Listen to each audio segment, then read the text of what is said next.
نحمده ونستعينه ونستغفره ونؤمن به ونتوكل عليه ونعوذ بالله من شرور أنفسنا ومن سيئات أعمالنا. من يهد الله فهو المهتد ومن يضلل فلا هادي له. وأشهد أن لا إله إلا الله وحده لا شريك له شهادة تنجي قائلها من عذاب النار. وأشهد أن محمدا عبده ورسوله أفضل من صلى وصام وطاف بالبيت الحرام صلى الله عليه وعلى آله وصحبه وسلم تسليما كثيرا. أيها المسلمون، فأوصي نفسي وأنفسكم بتقوى الله. قال الله تعالى: يا أيها الذين آمنوا اتقوا الله وقولوا قولا سديدا يصلح لكم أعمالكم ويغفر لكم ذنوبكم ومن يطع الله ورسوله فقد فاز فوزا عظيما. معاشر المؤمنين، إن أصدق الحديث كتاب الله، وخير الهدى هدى محمد صلى الله عليه وسلم، وشر الأمور محدثاتها، وكل محدثة بدعة، وكل بدعة ضلالة، وكل ضلالة في النار. atenderezebwa Allah subhanahu wa ta'ala nyini buyinza, omulezi w'eggulu n'ensi ye Allah. Ebitonde byonna Allah bye yatonda yabitonda lwakubeera nga asinzibwa. wama khalaqtu ljinna wal insa illa liya'budun, wakubira okubeera nga tusinza Allah subhanahu wa ta'ala nga tutuukiriza omulamu ogwo omunene ogw'okubeera nga Allah yatutonda tumusinze Allah nga tetumugattikako kintu kyonna. Ekiragiro ekyasooka okujja mu Qur'an kyalagira abantu bonna kusinza Allah. Okusinza ebirala byonna ebitali Allah si kyakyeyagalire, kyatteeka okwawula Allah okumusinza. ya ayuha nnas u'budu rabbakum alladhi khalaqakum walladhina min qablikum la'allakum tattakun. Bwatyo Allah bwe yalagira abantu bonna, si ddembe lya muntu kusinza kyayagala, si ddembe lya muntu kubeera ng'ayita mu nzikiriza yonna gy'ayagala. Enzikiriza Allah kwe yatutondera, era nabbi waffe Muhammadin sallallahu alayhi wasallam bw'atunnyonnyola mu hadisi al-Qudus: khalaqtu ibadi hunafa, abaddu bange bonna nabatonda nga bali ku tawhid, kwawula Allah. fajtalatuhum ash-shayatin, sitaani zibalinnya n'amajinni, sitaani zibalinnya ne basinza ekirala, emmandwa ne zibalinnya ne basinza ebirala, n'obalaba nga beetolodde lubaale. Ne Allah bwe yayogera mu hadisi al-Qudus yagaa nti khalaqtu ibadi hunafa, abaddu bange bonna nabatonda nga bonna bali ku milla emu ya tawhid, kwawula Allah subhanahu wa ta'ala. Wakubiriza twawule Allah, tufeeyo nnyo eri famire zaffe okubeera nga zisinza Allah subhanahu wa ta'ala. Buvunaanyizibwa bwaffe, buli omu ku famire mwava, okufaayo ku mulamu omunene ogw'abantu okutegeera Allah okumusinza. Gwe mulama gw'abannabbi Allah be yatuma eri ensi eno. Bonna bajja n'ekigambo ekyo kyakunyweza musingi gwa kwawula Allah subhanahu wa ta'ala. Tusaba Allah okusaasira n'emirembe bidde eri nabbi Muhammad sallallahu alayhi wasallam, yatugira n'ekyengera kino ekinene eky'eddiini eno y'Obusiraamu. Naamira omwoyo gwange n'ejjamma okubeera nga Allah yekka gwe tutya, lyekkubo ery'okwesiima, lyekkubo omuli obuwanguzi. Baganda bange Abasiraamu, inna min ajalli an-ni'am, mu bimu ku byengera ebinene Allah byagabira omuddu ba'da ni'matil islam oluvanyuma lw'ekyengere ky'obusiraamu ni'matul awlad kyekyengere ky'ezzadde. abalina ezzadde mwebaze nnyo Allah baatawadde ezzadde temubalangiranga obugumba. yaj'al liman yashaa'u aqima, asalawo Allah okufuula oyo gwayagadde okumufuula nga mugumba. abalina abaana kyengera kinene, naddala nga Allah akuwadde ezzadde dhurriyatan saliha, ezzadde lyo nga ddongoofu, n'oteekayo amaanyi mu kulongoosa abaana, n'oteekayo amaanyi mu kubeera nga ezzadde lyo lirongooka. ekyo kyengera kinene ba'da ni'matul islam, oluvanyuma lw'ekyengera eky'obusiraamu. baganda bange abalungi, tufeeyo nnyo eri ezzadde. abaana baffe naddala mu kiseera kino nga bali mu holiday, bali mu luwummula, mulaba ensi egenda ekyuka. simanyiyo kyengera kyogenda kuwa mwana wo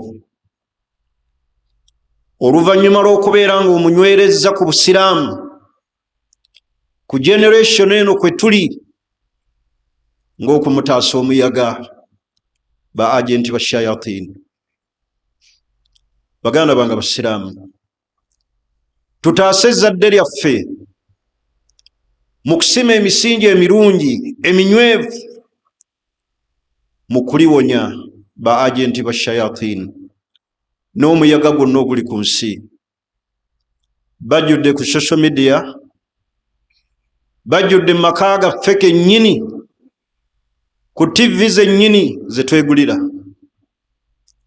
teekayo obuvunaanyizibwa obunene eri abaana, buvunaanyizibwa bunene.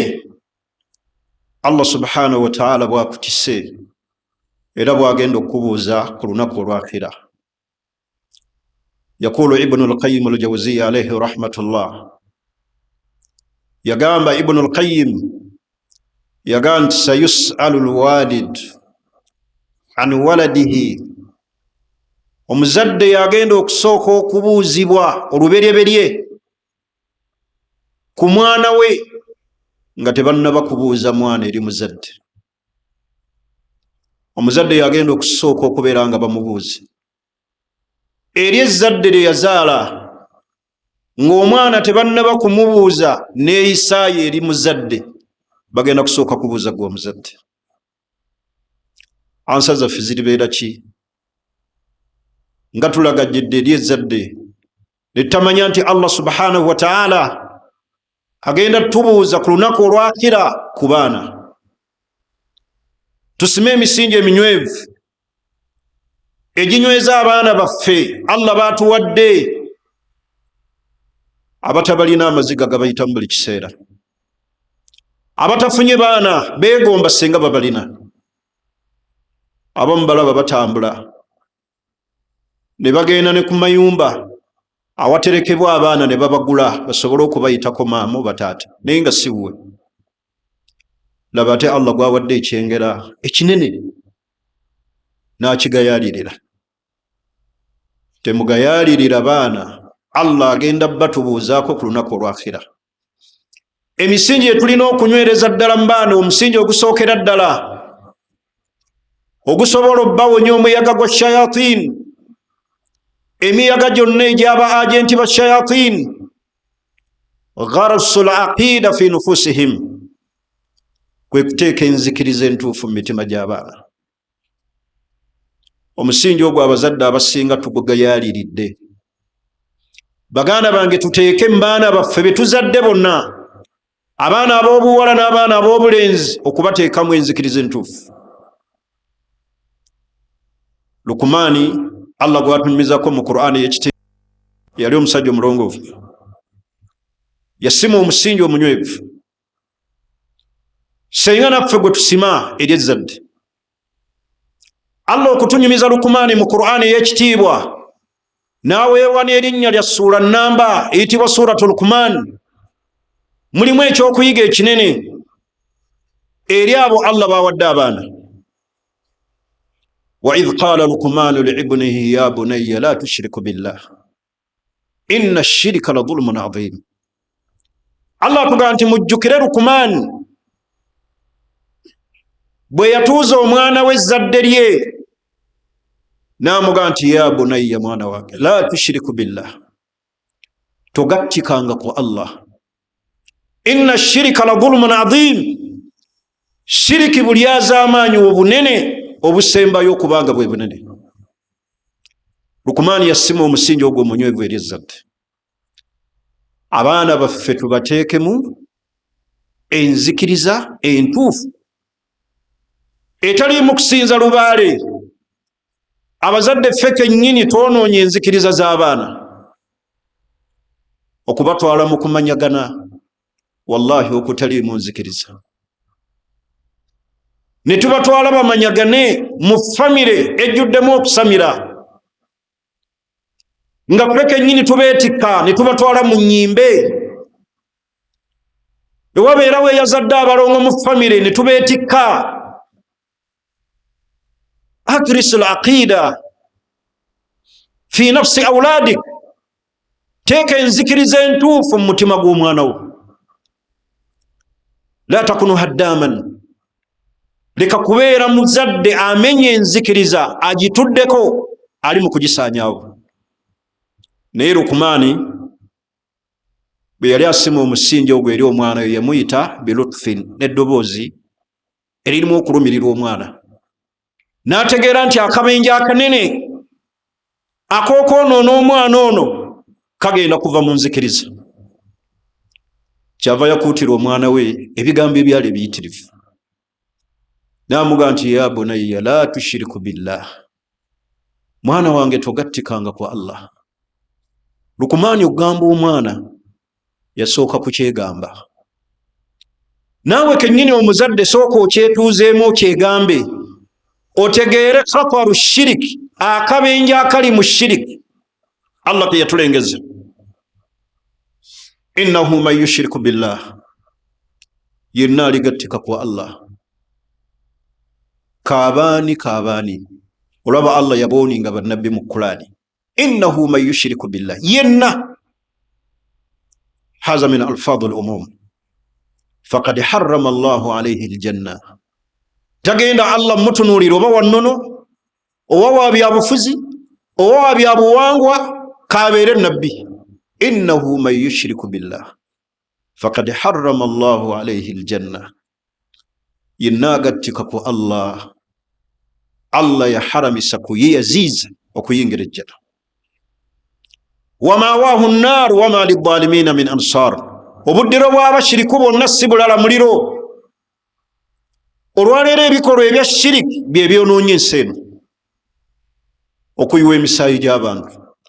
Kati olwaleero abantu kye balaba kwonookera eyasaliddwa jjo omusango ogw'okuteebwa kalabba akabasa akanene, kusuubira nti nno okufuna obugagga n'emikisa kuli mu kuyiwa misaayi, n'asanjagga abaana b'abantu. Ekyo kye mulaba ekyasaliddwa okero kitono inda Allah ku bibonerezo Allah byaterekedde omushiriku. Okusalirwa akalabba, peyini gyawulira n'ebirowoozo byataddeyo mu kulaba nti obulamu bwe bukoma, ahwana inda Allah, kitono nnyo ku Allah kyagenda okusalira oba kye yasalira abashiriku. Inna Allah la yaghfiru an yushraka bihi wa yaghfiru ma duna dhalika liman yasha. Allah talisonyiwa mushiriku yenna, naye ebikolobero ebyo byonna bye mulaba eby'abashiriku okusanjagga abantu, ekyo ekibonerezo kireme kukoma kookero yekka, kibeere eri buli musamize yenna asaddaako abantu, akwatibwa n'obuwanga bw'abantu, nga yasangazza abantu olw'okufuna emikisa, olw'okunoonyeza abagagga, okunyweza ebyobugagga byabwe, kireme kubeera nga kikoma kooyeka. Naye ekyo ekibonerezo kikimulaba kitono nnyo eri Allah ku bibonerezo eby'omushiriku. Fawailun lilmushrikiina min adhabin alim, akabenje nga kanene eri abashiriku. Kyava Luqmani yasaasira omwana we, yasooka kwesaasira Luqmani n'alabanga obuzito obugenda okuva, akabenje akanene kali mu shiriki. Baganda baffe tukuze abaana baffe, tubateekemu enzikiriza ennungi. Tunuulira omwana w'enzikiriza weefiira mu masomero. Bazadde tebafuddeeyo kutwala abaana wa obateekeddwa kukuumira nzikiriza. Somero goonoonya abaana mu nzikiriza. Abakozi bennyini be tubaleeteramu awaka gatasobola kukuuma nzikiriza ya mwana. TV zennyini ze tutuuzaako abaana ziriko programs empitirivu, albaramiji alhaddama, programs ezittira ddala enzikiriza y'omwana, okumulaga nti Yesu yamala byonna. Osanga okwo n'abakyala abalaba ebi Nigeria. Omunigeria afundikira alaga nti okugenda eri Yesu n'okulaga nti pasita w'amaanyi kyekikulu, naye omusanga omukyala tulukuka amaziga ku episode gy'alaba, naye ng'ejjuddemu obushiriku n'okwonoona enzikiriza. Baganda bange, tufeeyo eri enzikiriza. Mu musingi gw'olina okunywereza ddala mu baana bo y'enzikiriza. Ekyo Lukumaani kye yatunuulira, n'alaba nga kyakabenje kanene. Omusingi ogwokubiri, al akhlaq al fadila. Tuteeke mu baana baffe empisa ennungi. Omuntu atalina mpisa ng'abonaabona n'ensi eno, abonaabona n'empangala gy'awangaliramu mu society. Ebirabo by'oboowa abaana bo bateekemu empisa ennungi. Abantu bonna be mulaba abakyamye ne balemala mu mpisa, suu tarbiya, engunjula tewali.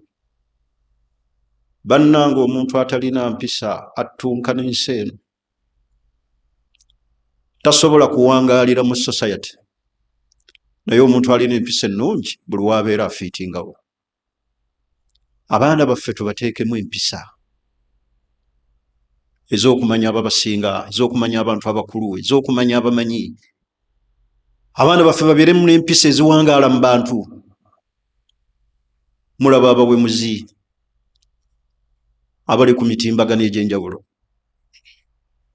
Ky'oba okola ennaku zino, lw'omu ogw'engulu n'ogw'emmanga nga bwe kisoboka, ojja omwana wo ku social media. Neewuunya ekisa abazadde kye baatwala ekikulu ne bakikulembeza, ng'ate kyonoona baana ne baba biibiita. Omwana wo n'amala P7 mu kirabo mbu ky'omuwadde yakoze bulungi obubonero buna, n'omugulira essimu ya smartphone. Akoleko ki? Alina bizinesi gy'addukanya? Yakulira ekika ky'ewammwe? Ekirabo ky'owadde omwana amaze P7 n'amusiima, n'amukolera ne birthday party, n'amuwa ekirabo kya smartphone. Ayogere ne baani? Awe wava ba agenti ba shayatin abayingizizza abaana baffe mu kulya ebisiyaga, abafunye embeera embi ey'okugenda mu masturbation, nga bayita mu masimu nga balaba pornography, ebifaananyi eby'obuseegu, kulagajjala kw'abazadde, butateekayo maanyi. Ate mujjukire nti n'amasomero gatukoze bubi, agasinga obungi gatadde emisingi emikyamu mu kwonoona abaana baffe. Abaana bye bayize mu masomero bye bisinga obungi ebibi okusinga ebyo ebyabatwazaayo. Mulaba amasomero gakoze bupate, abaana abawala balina abayimbi bwe batinkula obubina mu bbanga, bwe bataddeko ennyimba ez'enjawulo. Omuzadde ekyo sisuubira nti ekyakutwaza omwana wo mu ssomero bwe lityo. Amasomero agasinga obungi gakoze bubi nnyo mu kuseeguula abaana.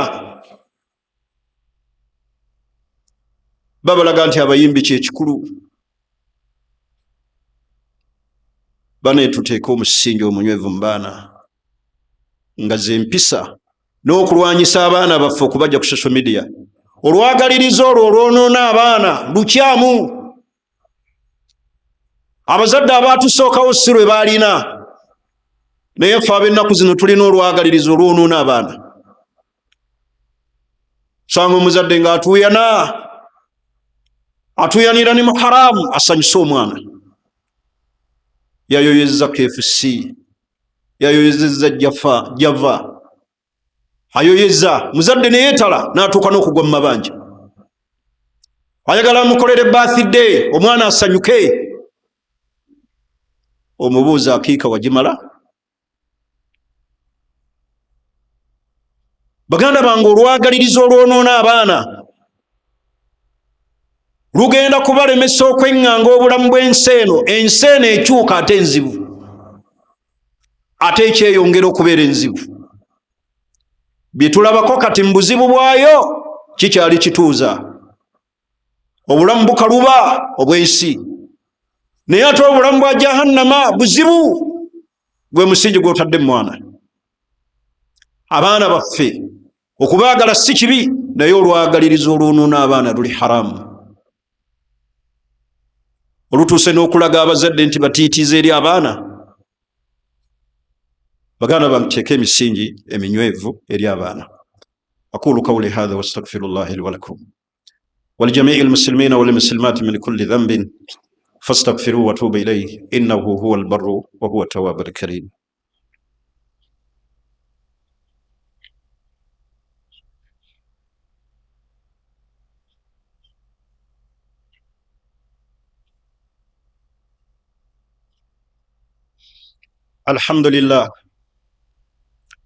Alhamdulillah wala aqibatu lilmuttaqin wala udwana illa ala dhalimin.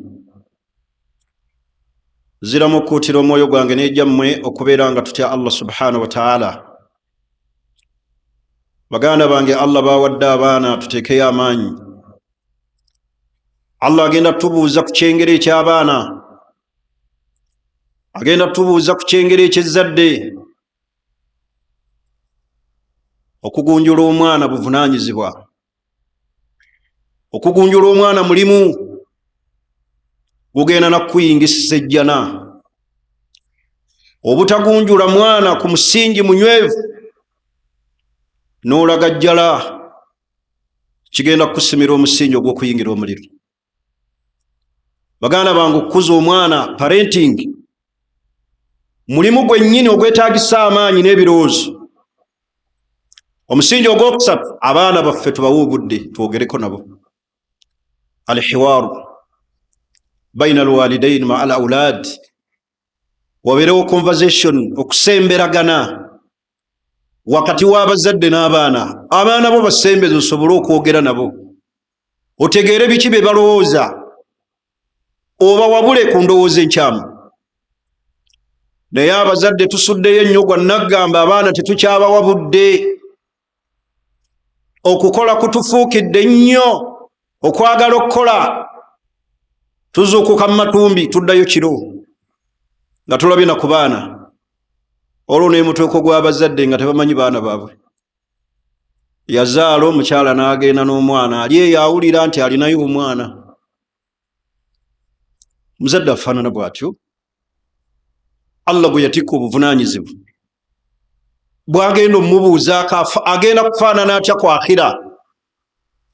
Abaana baffe tubawe time mu kwogerako nabo. Abaana baffe wabeerewo conversation wakati w'abazadde n'abaana.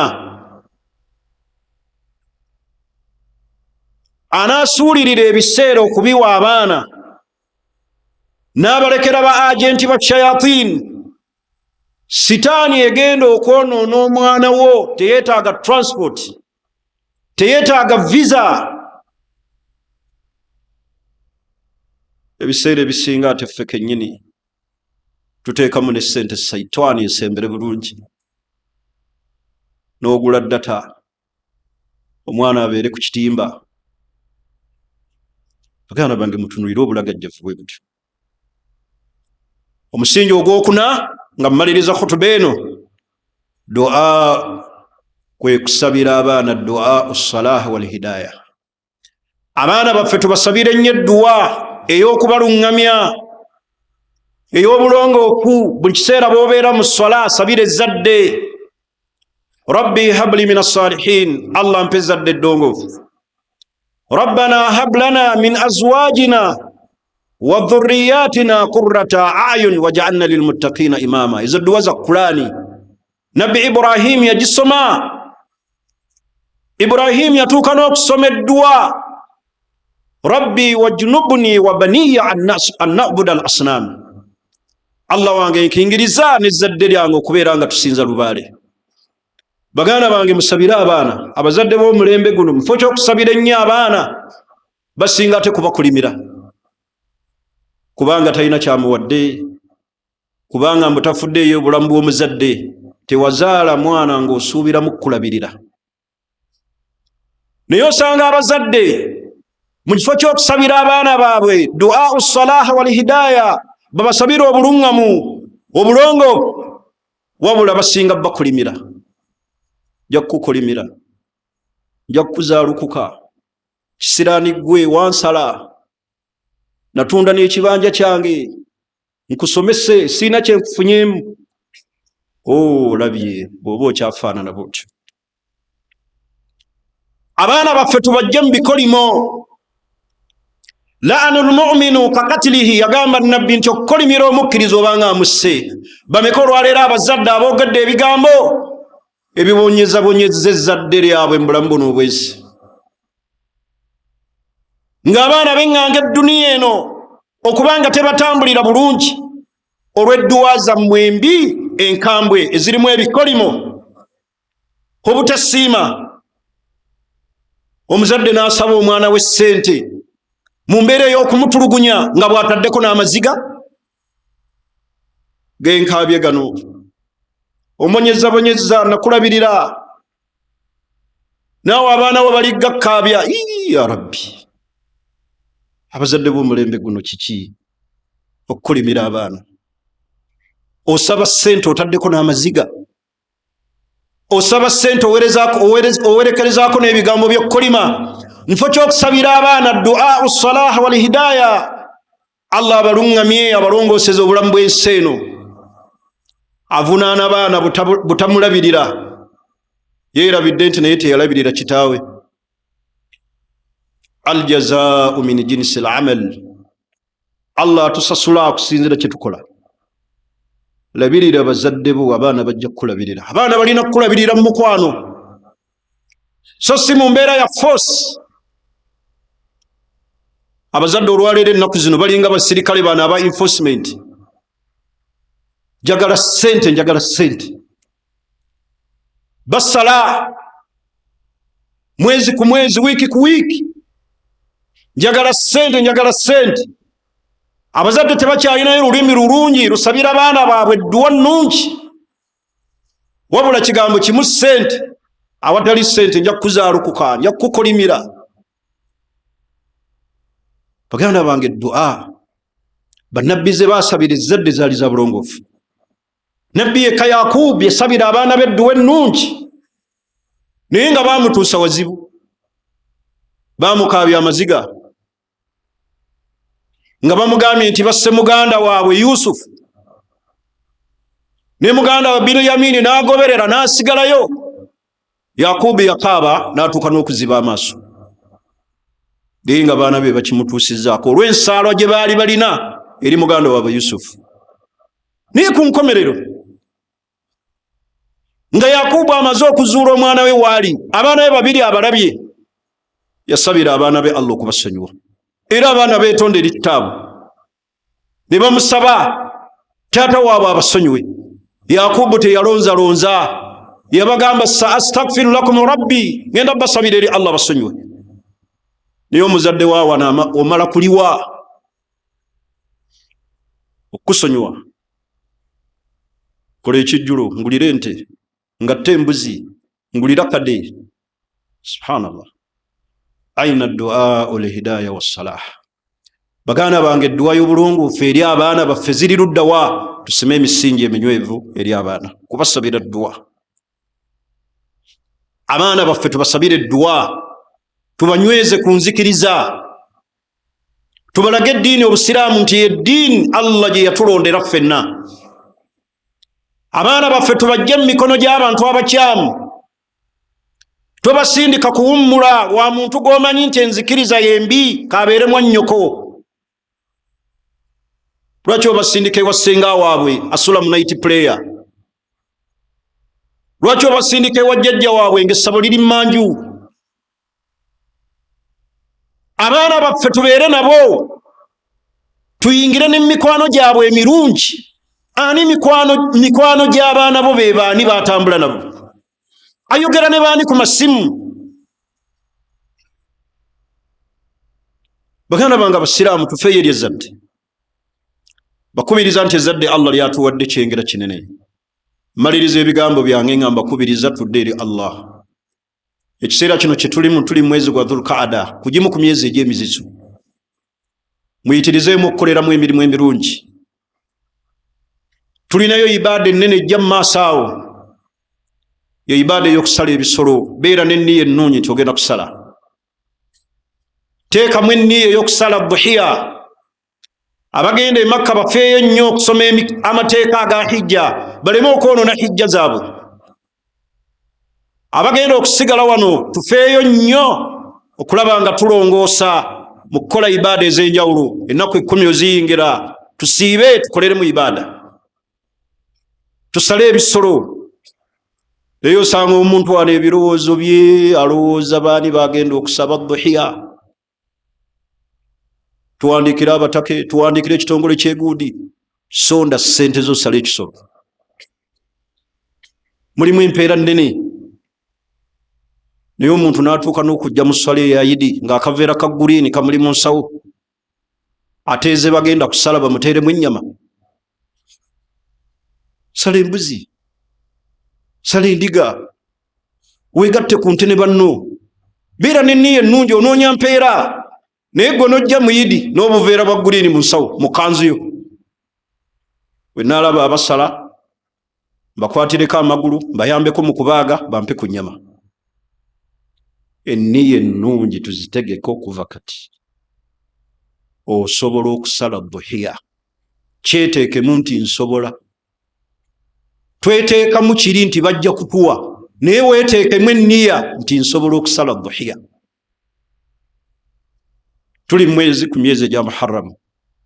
Twewaliremu nnyo amazambi, ate tuyitirizeemu nnyo okukola emirimu emirungi. Kisemberayo ddala tubeere bawulize eri abakulembeze baffe abatukulembera mu ddiini. Tufeeyo nnyo okulondoola amateeka gano ag'ensi agatasobola kututuusa wabi. Tuleme kubeera bamenyi baago. Naye tuwulirize nnyo abakulembeze baffe ab'eddiini, empabula gye batuwabulamu ey'eddiini. Tuleme kufuuka buli kiseera bapinzi.